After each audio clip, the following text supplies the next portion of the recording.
Hello दोस्तों, कैसे हैं आप सभी। आज हम 2016 का एमपीपीएससी द्वारा आयोजित एसएससी जो परीक्षा है उसका जो पेपर है 2016 का वो हम सॉल्व करने वाले हैं। इसके पहले हमने 17 से लेकर के 2024 तक के सभी पेपर जो है सॉल्व कर लिए। अगर आपने नहीं देखे हैं तो आप जाकर के प्लेलिस्ट में देख सकते हैं, है ना। काफ़ी फ़ायदा आपको इससे आने वाली आपकी परीक्षा में होने वाला है। दोस्तों, आज हम जो है एक कॉन्सेप्ट के साथ यहाँ आए हैं। जो नए स्टूडेंट होते हैं उनको जो पहली बार एग्ज़ाम देने वाले हैं, है ना, तो उनको आइडिया नहीं होता है कि किस तरह का प्रश्न पत्र जो है हमारे सामने आने वाला है ना। तो कुछ उससे रिलेटेड चीज़ें भी मैं आपको यहाँ बताने वाली हूँ कि कैसा पेपर रहता है, क्या लैंग्वेजेस रहती है, क्या क्या फ़ील करना होता है, किन बातों का ध्यान रखना पड़ता है।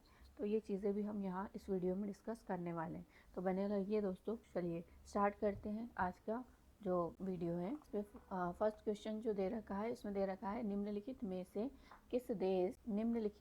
किस देश के की भारत के साथ सबसे लंबी स्थलीय सीमा है। तो बांग्लादेश के साथ जो है हमारी सबसे लंबी स्थलीय सीमा है। ठीक है। उसके बाद में नेक्स्ट क्वेश्चन है हमारा, निम्नलिखित में से दक्षिण भारत की पूछ रहा है सबसे ऊंची चोटी कौन सी है। तो अन्नाईमुड़ी सबसे ऊंची चोटी है। ठीक है। अगला क्वेश्चन है, दो पर्वत श्रेणियों के मध्य कश्मीर घाटी स्थित है। पूछ रहा है कि कश्मीर घाटी जो है वो किन दो पर्वत श्रेणियों के बीच में स्थित है।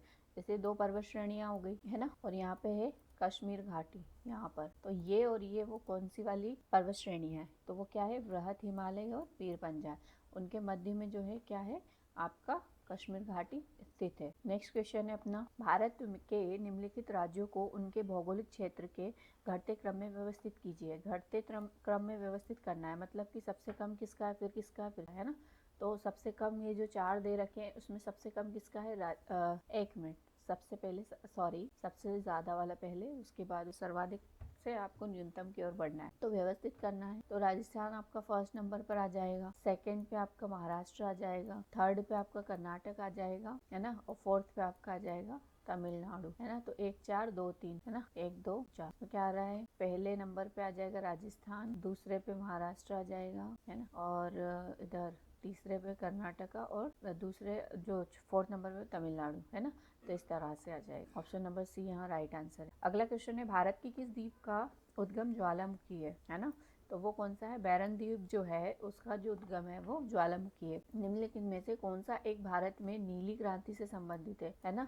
तो नीली क्रांति से संबंध किसका है यहाँ पर वो पूछा है। तो मत्स्य पालन आप सभी जानते हैं, है ना, उसको हम नीली क्रांति के नाम से जानते हैं, है ना। हरित क्रांति, श्वेत क्रांति, ये सारी क्रांतियां एक बार पढ़ लेना, मे भी यहाँ से क्वेश्चन आ जाए तो आप बना पाओ, है ना। अगला क्वेश्चन है, भारत तथा पाकिस्तान के मध्य सीमा रेखा एक उदाहरण है ना। जो भारत और पाकिस्तान के बीच जो सीमा है ना, वो किस सीमा रेखा का उदाहरण है वो पूछा है। तो क्या है, अध्यारोपित सीमा का एक उदाहरण है। अगला है हुदहुद चक्रवात, है ना। अभी भी वर्तमान में 2024, मतलब मैं तो बोलूंगी कि 2023, 2024 और अगर 2025 का तो खैर छोड़ो, लेकिन अगर कुछ दिखता है ऐसा तो देख लेना। लेकिन हाँ, 23-24 के जितने भी चक्रवात थे, कहाँ पर आए थे, किसके द्वारा नामकरण किया गया, है ना, किस ईयर में आए, ये 2-3 पॉइंट आप इन टॉपिक के, चक्रवात वाले टॉपिक के संदर्भ में जरूर देख लेना। एक क्वेश्चन यहाँ से फिक्स है चक्रवात का, है ना। तो यहाँ पूछ रहा है, हुदहुद चक्रवात से भारत का निम्नलिखित में से कौन सा तटीय क्षेत्र जो है वो प्रभावित हुआ था। तो आंध्र प्रदेश जो है वो प्रभावित हुआ था इससे। निम्नलिखित में से कौन सा जलाशय चंबल नदी पर बना हुआ है ना। तो चंबल नदी पर जो बना हुआ है जलाशय वो आपको बताना है। यहाँ पर नागार्जुन सागर है, नहीं है, विंध्य सागर है, नहीं है, रिहंद है, नहीं है, कौन सा है, राणा प्रताप सागर है। ठीक है। तो ये हमारा सही आंसर हो जाएगा। भारत में निम्नलिखित में से कहाँ सबसे बड़ा पोत प्रांगण मतलब शिपयार्ड है ना। सबसे बड़ा शिपयार्ड कहाँ पर है भारत में, तो वो पूछ रहा है। तो कहाँ पर है, कोचीन में है। ठीक है, कोचीन में। दोस्तों, ये जो आंसर्स है मैंने आयोग की जो आंसर की है उसके देख करके ही लगाया, ताकि है ना कोई मिस्टेक ना हो, है ना, और आप लोगों तक जो चीज़ें पहुँच रही है एकदम जो है पॉइंट टू पॉइंट 100% जो है सही आपके पास पहुँचे, है ना। जो आयोग, जिस चीज़ को आयोग मान्यता देता है वो ही आपके सामने आए। ठीक है, क्योंकि हम एग्ज़ाम जो देने वाले हैं वो आयोग के अकॉर्डिंग ही देंगे ना, इसीलिए, और हमारा टाइम भी बच जाएगा। ठीक है। भूतापी ऊर्जा पर आधारित मणिकरण विद्युत संयंत्र किस राज्य में अवस्थित है। तो हिमाचल प्रदेश में ये अवस्थित है। एक और चीज़ यहाँ पर ध्यान रखना, अगर आप लोग चाहें तो इसकी स्पीड बढ़ा कर के भी देख सकते हैं। अगर आपको स्पीड कम लग रही है ना, तो आप अपना जो है सेटिंग में जा करके स्पीड बढ़ा सकते हैं, जिससे आपका टाइम भी बचेगा और पेपर भी सॉल्व हो जाएगा और नए तरह के जो आयोग द्वारा आयोजित परीक्षाओं के प्रश्न है वो भी आपकी आंखों के सामने से गुजरेंगे, जिससे आपको पैटर्न भी पता चलेगा और आप अपनी स्टडी की जो बोल सकते हैं लेवल जो है वो यहाँ से जज कर पाएंगे कि आप कहाँ पर है। ठीक है, बाकी बहुत सारे लोग जैसे टेस्ट सीरीज़ ले लेते हैं और उसमें अगर कम नंबर आते हैं तो डीमोटिवेट हो जाते हैं, तो ऐसा कुछ नहीं है। वहाँ पर जो वो लोग करते हैं वो आयोग तो है नहीं, है ना, वो भी इधर उधर से कहीं उठा करके पूरा जो है पेपर तैयार करते हैं आपके लिए एमसीक्यूज फॉर्म में और आपको प्रोवाइड करवाते हैं टेस्ट सीरीज़ में, है ना। तो वो कोई आयोग तो नहीं है, वो भी एक संस्थान है ना। तो हम तो किसके लिए तैयारी कर रहे हैं, हम उन कोचिंग संस्थानों के लिए तैयारी नहीं कर रहे हैं, हम किसके लिए तैयारी कर रहे हैं, हम एमपीपीएससी आयोग के लिए तैयारी कर रहे हैं। तो वो कैसा पैटर्न रखता है, कैसे क्वेश्चन पूछता है, अगर हम उसका सॉल्व करेंगे तो वो हमारे लिए ज़्यादा बेनिफिशियल रहेगा, है ना। और हमारे माइंड में भी ये जब हम टॉपिक पढ़ेंगे तो ये चीज़ें क्लियर हो पाएगी कि हमको किस टॉपिक में किस तरह से पढ़ना है ना। तो हमको उधर टेस्ट सीरीज़ वाले नंबर से बिल्कुल नहीं डरना है ना। हमको इस तरह के जो मैं बता रही हूँ ये इस तरह के क्वेश्चंस को सॉल्व करना है ज़्यादा से ज़्यादा जहाँ से हमको मिल जाए, है ना। और मैं कोशिश कर रही हूँ कि आयोग के द्वारा जो आयोजित करवाई गई परीक्षाएं हैं उनके ही प्रश्न पत्र हम सॉल्व करें, है ना। और बहुत बार मैंने जो है ये चीज़ नोटिस की है कि जो क्वेश्चन होते हैं वो बार बार वो एक एग्ज़ाम में, जैसे कि इधर प्रोफेसर वाले एग्ज़ाम में पूछा है वही आपके इधर सिविल सर्विसेज में पूछ लिया, वही आपके डेंटल वाले में पूछ लिया, वही आपके मतलब वो क्वेश्चन कॉपी पेस्ट भी कर देते हैं कहीं ना कहीं, है ना। तो वहाँ भी आपको फ़ायदा देखने को मिल सकता है इन चीज़ों का। और पैटर्न तो आपको पता चल ही रहा है, टॉपिक भी हाईलाइट हो रहे हैं कि कौन मोस्ट इम्पॉर्टेंट है जो बार बार रिपीट हर पेपर में देखने को मिल रहे हैं। तो बहुत सारा फ़ायदा हो रहा है आपको ये पेपर सॉल्व करने से। चलिए दोस्तों, आगे अगला क्वेश्चन है अपना, मध्य प्रदेश की उत्काद भूमि यानी कि बैडलैंड का परिणाम है क्या है, अवनालिका अपर्दन का, है ना। तो इसमें आपको कौन सी नदी जो है इस तरह का जो है स्ट्रक्चर फॉर्मेशन करती है वो आप मुझे कमेंट करके बताएंगे। भारत में केंद्रीय गंगा प्राधिकरण की स्थापना कब की गई, है ना, केंद्रीय गंगा प्राधिकरण, है ना। ये मुझे इंपॉर्टेंट लग रहा है थोड़ा सा, आप चाहे तो उसको ध्यान रख सकते हैं ना। तो कौन सा ईयर था वो, 1985। अगला क्वेश्चन है, साइलेंट वैली परियोजना निम्नलिखित में से, जैसे एक मिनट, जो नर्मदा है अपनी, नर्मदा से संबंधित जितने भी फैक्ट हैं वो आपको कवर कर लेना है ना। उसका प्राचीन नाम हो गया, अगर कोई परियोजना है वो, अगर कुछ इम्पोर्टेंट अभियान चलाए गए हैं उसके बचाव के लिए तो वो कब चलाया गया, मतलब उसके समर्थन में कोई थे या विरोधी में कोई थे, तो उन लोगों के भी नाम आपको ध्यान रखने हैं ना। चलो अगला क्वेश्चन क्या था हमारा, साइलेंट वैली परियोजना निम्नलिखित में से किस राज्य से संबंधित है, तो वो केरल से संबंधित है। अगला क्वेश्चन है, भारत की स्वर्णिम चतुर्भुज परियोजना जोड़ती है किसको, दिल्ली, मुंबई, चेन्नई और कोलकाता, है ना। तो इन सबको क्या करती है, आपस में जोड़ती है। ठीक है, तो हम यहाँ पर एक बार इंडिया का मैप देख लेते हैं, पैसे मेरे पास में बनानी है ना। तो नॉर्थ में अगर यहाँ देखेंगे अपन, फॉर एग्जांपल ऐसा बना लेते हैं ना सर्कल में, यहाँ पर आप देखेंगे तो आपको दिल्ली मिलेगा, है ना। इधर साउथ में मतलब वेस्ट में जाएंगे, इधर मुंबई हो जाएगा आपका, इधर चेन्नई और कोलकाता, है ना। तो इनको क्या करता है, ये स्वर्णिम चतुर्भुज जो है आप मैप में अगर देखेंगे तो इस तरह से जो है इसको जोड़ता है आपस में, है ना। ये क्या है, हमारे महानगर है जिनको ये स्वर्णिम चतुर्भुज जो है आपस में जोड़ रहा है। अगला क्वेश्चन है, मानव शरीर, एक मिनट, हाँ अगला क्वेश्चन 16 नंबर का अपना क्या है, आलू है। आलू क्या है, एक प्रकार का कंद है, मूल है, फल है, सहल कंद है, तो क्या है ये, कंद है ना। कंद क्यों है, क्योंकि ये जमीन के अंदर रहता है ना, खोद करके इसको निकाला जाता है। अगला है, कौन सी गैस नोबल गैस कहलाती है ना। नोबल गैस किसको बोलते हैं, तो हीलियम को जो है नोबल गैस जो है बोला जाता है। अगला क्वेश्चन है अपना, मानव शरीर में सबसे बड़ी ग्रंथि कौन सी है ना। तो जो लीवर है वो आपकी सबसे बड़ी ग्रंथि है। अगला क्वेश्चन है, स्तनधारियों में श्वसन होता है ना। मेमल्स का पूछ रहा है, जो मेमल्स होते हैं उसमें रेस्पिरेशन की जो प्रोसेस होती है वो किसके थ्रू होती है, तो आप सभी जानते हैं वो किसके द्वारा होती है, लंग्स के द्वारा। हमारे लंग्स जो है वो मेजर पार्ट होते हैं इसका, ठीक है, विदाउट इसके कुछ नहीं हो सकता। सिरका का रासायनिक नाम क्या होता है ना, जो सिरका है उसका नाम क्या होता है, एसिटिक एसिड। इसका फॉर्मूला क्या होता है आप कमेंट करके बताएंगे मुझे, एसिटिक एसिड, जो साइंस बैकग्राउंड से बिलोंग करते हैं। अगला क्वेश्चन है, मायोपिया। मायोपिया किस अंग का दोष है, मायोपिया किस अंग का दोष है? तो नेत्र का, है ना, आईज का है। अगला क्वेश्चन है, ये थोड़ा सा मतलब यूनिट 7 के लिए आप डिसीज देख लेना और कौन सी डिसीज से कौन सा जो शरीर का अंग है वो प्रभावित होता है, ये वाला पॉइंट, और उसके बाद में कौन सा फैक्टर उसके लिए जिम्मेदार होता है, ये चीजें आपको ध्यान रखना है, ठीक है। निम्नलिखित में से कौन सी एक ऊष्मा की इकाई नहीं है ना, ऊष्मा की इकाई नहीं है। तो कैलोरी है, किलो कैलोरी है, किलो जूल है, तो ये सभी तो है, कौन सी नहीं है? वॉट नहीं है। नेक्स्ट क्वेश्चन है, साधारण बैरोमीटर में कौन से द्रव का प्रयोग होता है या होता है? तो क्या है वो? पारा। बैरोमीटर में क्या होता है? पारा होता है। निम्नलिखित में से कौन सा एक जीवाश्म ईंधन नहीं है, पूछ रहा है। तो क्या है? यूरेनियम जो है वो नहीं है। अगला क्वेश्चन है, निम्नलिखित में से कौन सा एक ऊर्जा नवीकरणीय स्रोत है?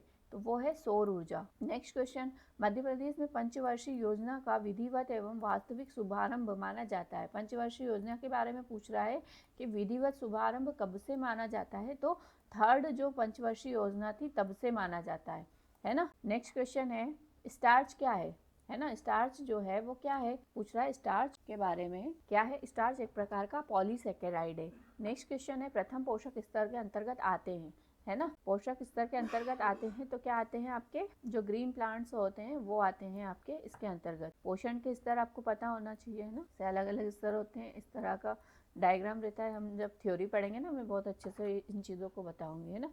तो आपके यहाँ प्लांट्स हो जाएंगे, फिर आपके सेकेंड वाले जो रहते हैं वो आ जाएंगे, या टर्शरी आ जाएंगे, है ना। नेक्स्ट क्वेश्चन है अपना, दोस्तों आपको क्लासेस कैसी लग रही है आप मुझे प्लीज़ कमेंट करके ज़रूर बताएं।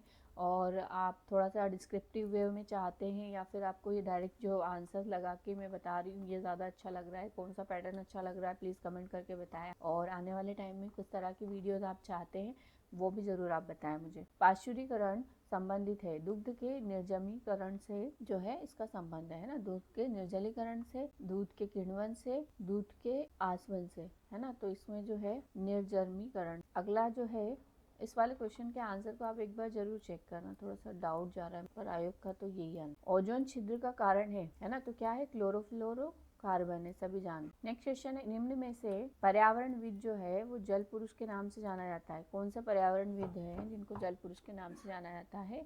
तो इसमें यहाँ पर सुंदरलाल बहुगुणा, राजेंद्र सिंह बी, वेंकटेश वल्लू, सलीम अली। तो आयोग ने इस क्वेश्चन को जो है डिलीट कर दिया है। नेक्स्ट क्वेश्चन है, चिपको आंदोलन के प्रणेता कौन है ना। चिपको आंदोलन के प्रणेता कौन थे? तो सुंदरलाल बहुगुणा, है ना, ये भी एक पर्यावरणविद रहे। निम्नलिखित में से कौन सी संस्था पर्यावरण से संबंधित नहीं है, पूछा है ना। तो जो भारतीय सर्वेक्षण विभाग है वो आपके पर्यावरण से संबंधित नहीं है ना। ये आपका एनवायरमेंट वाला जो यूनिट 7 में पोर्शन दे रखा है उसका भाग आप इसको मान सकते हो, है ना। और इसको देखते हुए आप अपनी जो यूनिट 7 की तैयारी कर सकते हो कि आपको किस परिप्रेक्ष्य में पढ़ना है ना।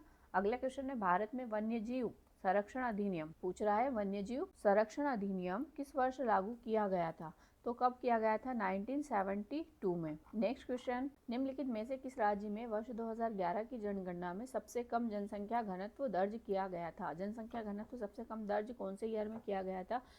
कौन से राज्य में किया गया था? तो वो था आपका अरुणाचल प्रदेश, है ना, अरुणाचल प्रदेश। आप इसकी लोकेशन अगर अभी रिकॉल कर पा रहे हो तो बहुत अच्छी बात है ना। किधर पड़ता है ये आपने, ईस्ट या वेस्ट में, किधर पड़ता है अरुणाचल प्रदेश जो है? कमेंट करके बताएं। अक्टूबर 2015 में ई सहयोग योजना किस विभाग द्वारा प्रारंभ की गई थी? तो आयकर विभाग द्वारा ई सहयोग परियोजना जो है तैयार की गई थी। अपनी भारत यात्रा के दौरान फेसबुक का संस्थापक मार्क जुकरबर्ग, है ना। तो आपको यहाँ पता चल गया ना फेसबुक का संस्थापक कौन है? तो मार्क जुकरबर्ग जो है फेसबुक का संस्थापक है। उसने निम्नलिखित में से क्या देखने गया था, है ना। भारत यात्रा करने आ गए वो, और तो क्या देखा उन्होंने, है ना, तो क्या देखा उन्होंने? ताजमहल को देखा था। नेक्स्ट है, नवंबर 2015 में G20 शिखर सम्मेलन कहाँ हुआ था? तो अंटालिया तुर्की में हुआ था। निम्नलिखित में से कौन सा एक देश G8 का सदस्य देश नहीं है? रूस है, ब्रिटेन है और कनाडा है। कौन सा नहीं है? स्पेन नहीं है। तो यही सही आंसर हो जाएगा। द किलर इंस्टिंक्ट का लेखक कौन है? तो ओपी सभरवाल जो है इसका लेखक है। निम्नलिखित में से कौन सी एक भारतीय नौसेना की पनडुब्बी है ना? तो INS सिंधु रक्षक जो है वो पनडुब्बी है। अगला क्वेश्चन है, निम्नलिखित में से कौन सा ब्रिक्स देशों में से एक नहीं है? तो क्या नहीं है? कनाडा। इनमें से किन्हें नवंबर 2015 में अंतर्राष्ट्रीय मुद्रा कोष में कार्यकारी निदेशक नियुक्त किया गया था? तो सुबीर गोकर्ण को जो है किया गया था। अगला क्वेश्चन है, 2017 का शूटिंग विश्व कप होगा कहाँ होगा? 2017 में भारत में हुआ होगा, है ना। आने वाले ये 2016 का जो है प्रश्न पत्र सॉल्व कर रहे हैं, है ना। तो 17 का जो कुछ इवेंट होने वाला था, जैसे शूटिंग का वर्ल्ड कप होने वाला था, तो उसके परिप्रेक्ष्य में क्वेश्चन पूछा गया था, है ना। तो हम इधर 25 के एग्जाम में क्या याद रख सकते हैं कि अगर 2026 या 27 में कुछ ऐसी एक्टिविटीज हमारे इंडिया में होने वाली है तो उसको हम ध्यान रख सकते हैं, है ना। मैं भी यहाँ से क्वेश्चन आ जाए। भारत में किस राष्ट्रीय नेता की स्मृति में उनके जन्मदिन पर राष्ट्रीय एकता दिवस जो है मनाया जाता है? मतलब सभी लोग जानते हैं सरदार वल्लभ भाई पटेल, है ना। हमारे जो पूरा इंडिया है उसको एक बनाने में, इंडिया को भारत बनाने में जिसका योगदान रहा वो कौन थे? सरदार वल्लभ भाई पटेल। किस संस्था को पिंजरे में बंद तोता कहा गया है? तो केंद्रीय जांच आयोग को, CBI को जो है क्या बोलते हैं? पिंजरे में बंद तोता। मध्य प्रदेश लघु उद्योग निगम की स्थापना कब की गई? मध्य प्रदेश लघु उद्योग निगम की स्थापना कब की गई? तो ये की गई थी 1961 में। 61 में लघु उद्योगों का जो है स्थापना की गई। महात्मा गांधी राष्ट्रीय ग्रामीण रोजगार गारंटी अधिनियम कब पारित हुआ? तो 2005 में यह पारित हुआ था। गोल्ड एक्सपोर्ट प्रमोशन पार्क कहाँ स्थित है? इस क्वेश्चन को आयोग द्वारा डिलीट कर दिया गया है। 2011 की जनगणना के अनुसार मध्य प्रदेश की जनसंख्या जो है वो कितनी है? 7.2 करोड़, है ना। अगला क्वेश्चन है, 2011 की जनगणना के अनुसार मध्य प्रदेश में सर्वाधिक जनसंख्या वाला जिला है। मध्य प्रदेश का सर्वाधिक जनसंख्या वाला जिला कौन सा हो जाएगा? आपका इंदौर हो जाएगा। नेक्स्ट क्वेश्चन है, मध्य प्रदेश की अर्थव्यवस्था है कृषि प्रधान। मध्य प्रदेश में खनिज नीति किस वर्ष घोषित हुई? तो खनिज नीति जो है वो कब हुई थी? 1995 में। प्रधानमंत्री ग्राम सड़क योजना का उद्देश्य क्या है ना? कब से शुरू की गई है ये आप मुझे कमेंट करके बताएंगे। इससे भी क्वेश्चन देखे हैं, है ना, पढ़ लेना इसको। प्रधानमंत्री ग्राम सड़क योजना का या के क्या उद्देश्य है? तो उनका उद्देश्य जो है गाँव को मुख्य सड़क से जोड़ना और पक्की सड़क जो है बनाना, जिससे क्या हो, गाँव में के जो लोग हैं उनको आवागमन की सुविधाएं मिल सके और कई सारे उनको लाभ जो है इसके थ्रू प्राप्त हो सके। अगला क्वेश्चन है, मध्य प्रदेश में औद्योगिक पिछड़ेपन का क्या कारण है? तो ये सभी औद्योगिक पिछड़ेपन का कारण है कि वित्त का अभाव है, यहाँ पर शक्ति या ऊर्जा का अभाव है, कच्चे माल का अभाव है। तो ये प्रमुख 3 कारण आप देख सकते हैं जिसकी वजह से औद्योगिक पिछड़ापन आपको MP में देखने को मिलता है। 1024 किलोबाइट बराबर होता है, किसके बराबर होता है? तो 1 मेगाबाइट के जो है बराबर होता है। नेक्स्ट क्वेश्चन है, एक्सेल स्प्रेडशीट की मूल इकाई जहां पर डेटा एंट्री की जाती है क्या कहलाती है? तो वो आपके शेल कहलाती है। गूगल ने किस वेब ब्राउज़र को विकसित किया था, है ना? तो गूगल का पूछ रहा है कि वेब ब्राउज़र जो है वो कौन से वेब ब्राउज़र को उसने विकसित किया था गूगल ने? तो वो किया था क्रोम को, है ना। सभी लोग जानते हैं और यूज भी करते हैं। विप्रो कंपनी के प्रमुख कौन है? तो अजीम प्रेमजी जो है विप्रो के प्रमुख हैं। नेक्स्ट क्वेश्चन है, कंप्यूटर में फैलने वाला वायरस है क्या है? कंप्यूटर प्रोग्राम है। स्पैम किस विषय से संबंधित है? तो कंप्यूटर से संबंधित है। निम्नलिखित में से कौन सा एक सर्च इंजन है? बाइडू, पैकेट्स, कुकीज या उपयुक्त में से कोई नहीं? तो आपका यहाँ आ जाएगा बाइडू जो है वो एक सर्च इंजन है। वीडियो कॉन्फ्रेंसिंग, देखो इसके पहले भी मैंने जो क्वेश्चन करवाए हैं उसमें भी मैंने आपको बताया कि वीडियो कॉन्फ्रेंसिंग से संबंधित क्वेश्चन आते हैं। तो निम्नलिखित में से कौन सा डिवाइस अनिवार्य है? अनिवार्य है पूछा है। अब यहाँ पर उसने 1 दे दिया है जो इम्पोर्टेंट है और 3 ऐसे दे दिए जो इम्पोर्टेंट नहीं है। अब यहाँ पे प्रिंटर, क्या आपको वीडियो कॉन्फ्रेंसिंग के दौरान प्रिंटर की आवश्यकता होती है? नहीं होती है। स्कैनर की होती है? नहीं होती है। माउस की होती है? नहीं होती है। तो किसकी होती है? वेब कैम की होती है। तो यही हमारा क्या हो जाएगा? सही आंसर हो जाएगा। नेक्स्ट क्वेश्चन है यहाँ पर, नेक्स्ट क्वेश्चन क्या है अपना? HTTP का पूरा नाम क्या है ना? ये फुल फॉर्म से आ गया है क्वेश्चन, तो आपको पता ही होगा। हाइपरटेक्स्ट ट्रांसफर प्रोटोकॉल जो है इसका फुल फॉर्म होता है ना, HTTP। ISP का, hypertext transfer protocol. Next question, अनुसूचित जाति और अनुसूचित जनजाति निम्नलिखित अनुसूचित जाति अनुसूचित जनजाति नियम 1995 की निम्नलिखित में से किस धारा के अंतर्गत जिला स्तरीय सार्थकता। अनुसूचित जाति एवं अनुसूचित जनजाति नियम 1995 की निम्नलिखित में से किस धारा के अंतर्गत जिला स्तरीय सतर्कता और मॉनिटरिंग समिति के गठन का उपबंध किया गया? तो वो है धारा 17, उसके तहत ये किया गया था। अगला क्वेश्चन है, अनुसूचित जाति जनजाति अधिनियम 1989 की निम्नलिखित में से किस धारा में भारतीय दंड संहिता के कतिपय उपबंधों को लागू होना उपबंधित है? तो धारा 6 में। ST/SC अधिनियम जो आया था 1989 के उद्देश्यों को क्रियान्वित करने के लिए नियम बनाने की शक्तियां किसे प्राप्त है? तो आपके सेंट्रल गवर्नमेंट को ये प्राप्त है। नेक्स्ट क्वेश्चन है, उसी से अग्रिम जमानत जो है प्रतिबंधित है, किस धारा के अंतर्गत ये पूछ रहा है? तो वो है धारा 18। नेक्स्ट क्वेश्चन है, मध्य प्रदेश की सबसे ऊंची चोटी धूपगढ़ जो है वो कहाँ स्थित है? ये भी क्वेश्चन रिपीट हुआ है, तो कहाँ है वो? महादेव पहाड़ियों में स्थित है ना। और किस श्रेणी का भाग है ये? सतपुड़ा श्रेणी का भाग है। कौन सी श्रेणी यमुना और सोन के मध्य जल द्विभाजक का कार्य करती है? यमुना और सोन के बीच का पूछ रही है, तो यहाँ पर जो है ये आयोग ने इस क्वेश्चन को डिलीट कर दिया है। अगला क्वेश्चन है, मध्य प्रदेश का एकमात्र हिल स्टेशन पचमढ़ी कहाँ स्थित है ना? सभी जानते हैं महादेव पहाड़ियों पर स्थित है ना। नेक्स्ट, तवा किस नदी की सहायक नदी है? तो तवा जो है नर्मदा की सहायक नदी है। अभी आप मुझे कमेंट करके बताएंगे तवा जलाशय जो है वो किस जिले में स्थित है। भेड़ाघाट पर कौन सा जलप्रपात जो है स्थित है? तो कौन सा है? धुआंधार जलप्रपात। नेक्स्ट क्वेश्चन, चंबल घाटी मध्य प्रदेश के किस भौतिक विभाग में स्थित है? तो मध्य भारत पठार में ये स्थित है। नेक्स्ट क्वेश्चन है, मध्य प्रदेश की जलवायु किस प्रकार की है? तो सभी जानते हैं मानसून प्रकार की जलवायु। अब मानसून प्रकार की जलवायु होने के पीछे क्या कारण है ये जरूर देख लेना। आजकल वैसे जो कारण है उसी से रिलेटेड क्वेश्चन आपको देखने को मिलते हैं। सुचित्रा सेन थी, कौन थी? अभिनेत्री थी। भारत के 29वें राज्य की राजधानी है, तो हैदराबाद जो है 29वें राज्य की राजधानी है। मध्य प्रदेश में कान्हा बाबा का मेला कहाँ लगता है? कान्हा बाबा का मेला जो है वो लगता है आपका सोडलपुर। उदयगिरी की गुफाएं मध्य प्रदेश के कौन से जिले में स्थित है? तो विदिशा में जो है ये स्थित है। कौन सा पर्यटन स्थल मूर्तिकला का तीर्थ माना जाता है? सभी लोग जानते हैं खजुराहो, है ना।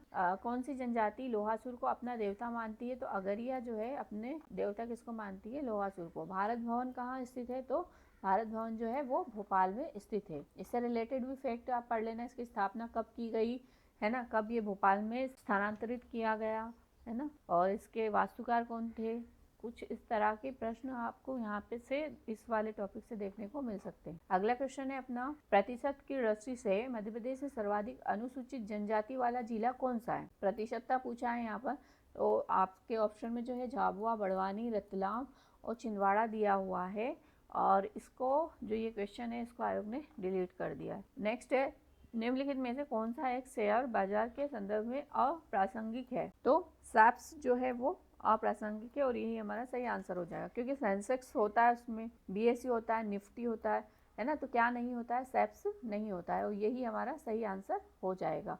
नेक्स्ट क्वेश्चन है, भारत का सबसे बड़ा व्यापारिक बैंक कौन सा है? तो सभी लोग जानते हैं स्टेट बैंक ऑफ इंडिया जो है सबसे बड़ा व्यापारिक बैंक है। नेक्स्ट क्वेश्चन, शहंशाह का मकबरा जो है वो कहाँ स्थित है? तो सासाराम में ये स्थित है। शिवाजी के गुरु का नाम क्या था? तो रामदास जो है इनके गुरु का नाम था। हम भारत के लोग शब्दों का प्रयोग भारतीय संविधान में कहाँ किया गया है ना, तो ये हमारे संविधान की प्रस्तावना में किया गया है ना, हम भारत के लोग। प्रेम्बल से क्वेश्चन है ये। भारतीय संविधान का संरक्षक किसे कहा गया है? भारतीय संविधान का संरक्षक हमारे उच्चतम न्यायालय को माना गया है ना, माना क्या गया वही है। बलवंत राय मेहता समिति ने किस प्रकार की पंचायती राज व्यवस्था की अनुशंसा की थी, है ना, तो ये की थी आपके त्रिस्तरीय। वैज्ञानिक समाजवाद का श्रेय जाता है किसको? कार्ल मार्क्स को। नेक्स्ट क्वेश्चन है हमारा, भाषाई आधार पर सर्वप्रथम किस राज्य का गठन किया गया था? तो आंध्र प्रदेश का किया गया था। सभी लोग जानते हैं। निकोलो कॉन्टी कौन था?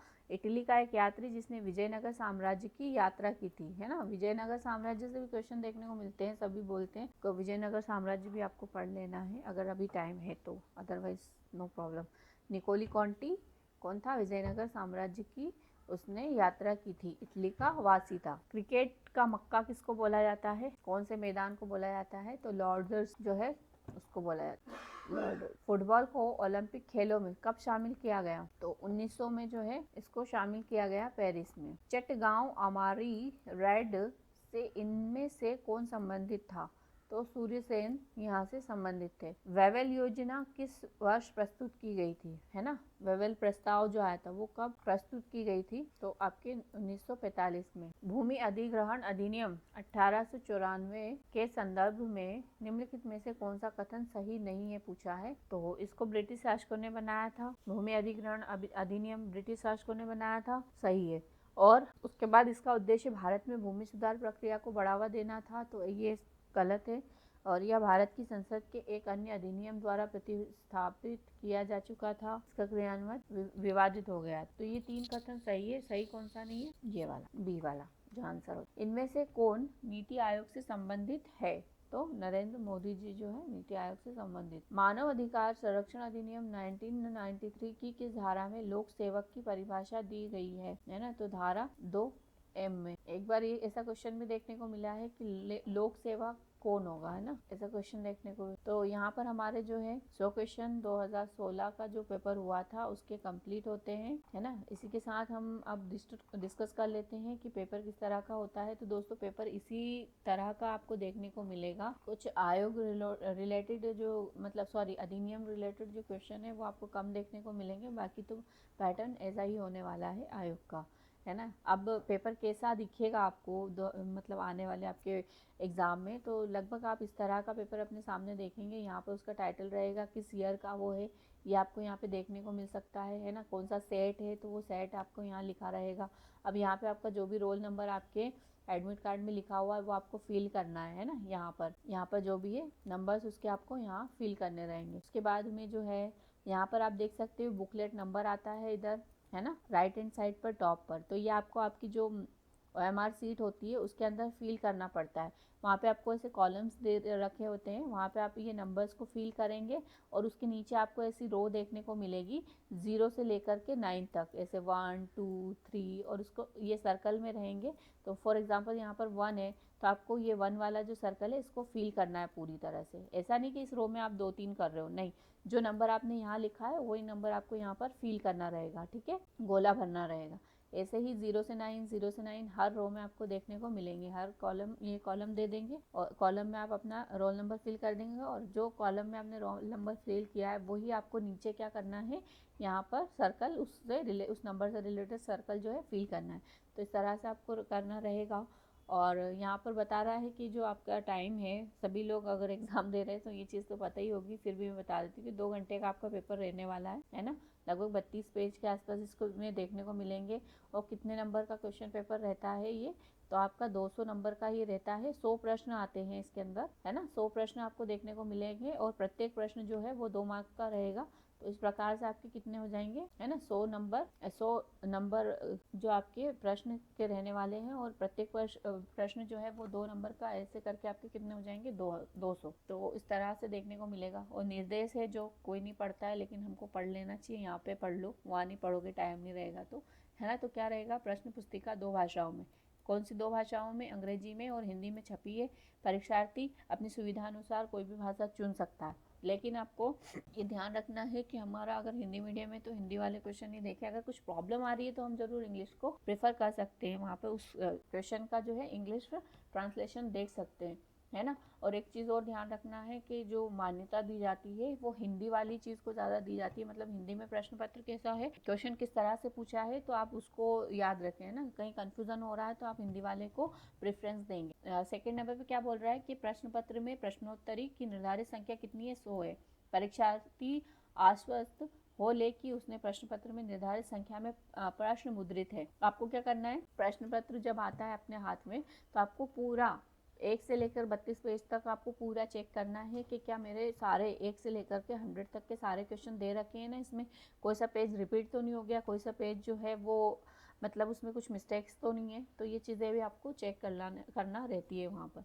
फिर आपको सारे क्वेश्चन करना अनिवार्य है यहाँ पर। मतलब ऐसा नहीं है कि जैसे कि बहुत सारी एग्ज़ाम्स में जो है माइनस मार्किंग होती है, तो उसके चलते स्टूडेंट जो है जो उसको आता है बस वो ही सॉल्व करता है, क्योंकि नेगेटिव मार्किंग के चलते वो लोग सारे क्वेश्चन जो है वो अटेम्प्ट नहीं करते। लेकिन यहाँ पे एमपीपीएससी आयोग आपको ये आज़ादी दे रहा है यहाँ पर कि आपको 100 के 100 क्वेश्चन सही करना है, चाहे आपको आ रहा है नहीं आ रहा है, तुक्का लगाओ कैसे भी करो, लेकिन आपको 100 करना है ना। तो आप सारे जो प्रश्न है वो सॉल्व ज़रूर करें।